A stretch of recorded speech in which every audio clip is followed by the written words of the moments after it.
BRS నేతలపై మండిపడుతున్నారు మంత్రి సీతక్క. గ్రామ సభలో బీఆర్ఎస్ నేతలు కొంతమంది కార్యకర్తలు కావాలనే గందరగోళం సృష్టించారు అంటున్నారు ఆమె. గ్రామ సభలో బీఆర్ఎస్ నేతలు చిల్లర వేషాలు వేశారని నిప్పులు చెరిగారు.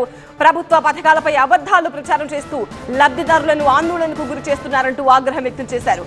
ప్రతి లబ్ధిదారుడికి ప్రభుత్వ పథకాలు అందుతాయంటున్న సీతక్క బీఆర్ఎస్ ట్రాప్ లో పడొద్దని ప్రజలకు సూచిస్తున్నారు. రేషన్ కార్డులు, ఇందిరమ్మ ఇళ్లు, రైతు భరోసా, ఆత్మీయ భరోసా పథకాల అమలు, లబ్ధిదారుల ఎంపిక ప్రక్రియపై మంత్రి సీతక్క ఇంకా ఏమన్నారు? టీవీ9 సీనియర్ కరెస్పాండెంట్ పెద్దీష్ రిపోర్ట్ చేస్తారు. సీతక్క, ఇప్పటికే చాలా మందికి గ్రామ సభల ద్వారా అర్హులైన లబ్ధిదారులను ఎంపిక చేశామన్నారు, గ్రామ సభల ద్వారా డిస్ప్లే చేశారు. కానీ ఇంకా చాలామంది మాకు రాలేదు, మేము అర్హులమంటున్నారు. వాళ్ళకి ఏం చెప్తారు? వాస్తవానికి ఇంత ఆందోళన చెందాల్సిన అవసరం లేదు. దీనికి కేవలం బీఆర్ఎస్ నాయకులు ఒక ప్రొవోక్ చేస్తున్నారు. మీరు అడోబ్ ప్రీమియర్ ప్రోలో వీడియో ఎడిటింగ్ నేర్చుకుందాం అనుకుంటున్నారా? అయితే ఫ్రీడమ్ యాప్లో ఉన్నటువంటి ఈ ప్రాక్టికల్ కోర్స్ని చూడడానికి ఇప్పుడే ఫ్రీడమ్ యాప్ని డౌన్లోడ్ చేసుకోండి. ఆందోళన కలిగిస్తున్నారు. వాళ్ళు 10 ఏళ్ళ నుంచి రేషన్ కార్డులు ఇవ్వలేదు. అదేవిధంగా పేదలకు, అర్హులైనటువంటి పేదలకు, వ్యవసాయ కూలీలకు రూపాయి సాయం చేయలేదు. 500 కోట్లు ఉన్న ఆసాములకు మాత్రం రైతు బంధు వేసారు. వాళ్ళ కోసం ఇప్పుడు బీఆర్ఎస్ నాయకులు ఆందోళన చెందుతున్నారు, ఎప్పుడు ఇస్తారని. కానీ ఈ పేదోళ్ళ గురించి ఇందిరమ్మ ఇండ్లు కానీ, అదేవిధంగా రేషన్ కార్డులు కానీ, ఆ ఇందిరమ్మ ఆత్మీయ భరోసా కానీ మేము వేస్తూ ఉంటే తట్టుకోలేక ప్రజల్ని రెచ్చగొట్టే ప్రయత్నం చేస్తాం. మేము ఒకటే చెప్తున్నాం, ఇది ఏ సైటు ఆగిపోదు. రేషన్ కార్డులు అనేది నిరంతర ప్రక్రియను 100 సార్లు చెప్పినాం. ఇంతకంటే ఏం చెప్తాము? ప్రత్యేకంగా ఫోకస్ పెట్టి పేదవాళ్ళకి ఎక్కువ ఇండ్లు ఇవ్వాలి అనేటువంటి స్కీమ్ ఒక్కొక్కటి చేస్తున్నారు. అసలు మీరు వాళ్ళకి అడిగే అర్హత ఉందా?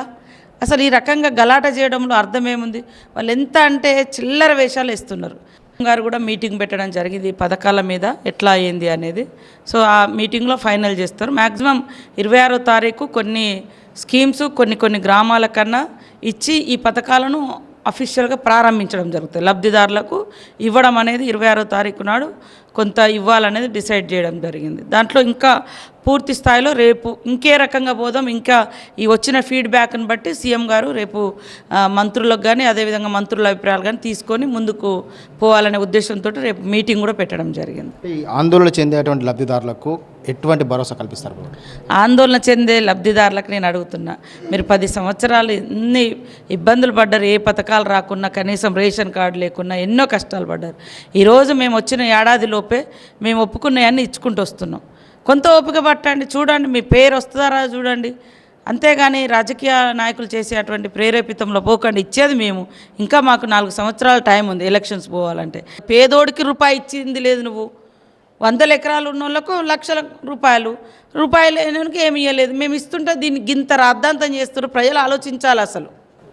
సో ఇది అర్హులైన ప్రతి లబ్ధిదారులకు ఖచ్చితంగా సంక్షేమ ఫలాలు అందుతాయి. ఎవరు కూడా ఆందోళన చెందాల్సిన అవసరం లేదని మంత్రి సీతక్క భరోసా కల్పిస్తున్నారు. అయితే ఇటువంటి లబ్ధిదారులను రెచ్చగొట్టి ఈ విధంగా ఆందోళన సృష్టిస్తున్నటువంటి నేతలు కూడా ఆలోచించాలని చెప్పి వారికి హితబోధ చేస్తున్నారు. కెమెరా పర్సన్ మున్నాతో పెద్దీష్, టీవీ9 వరంగల్.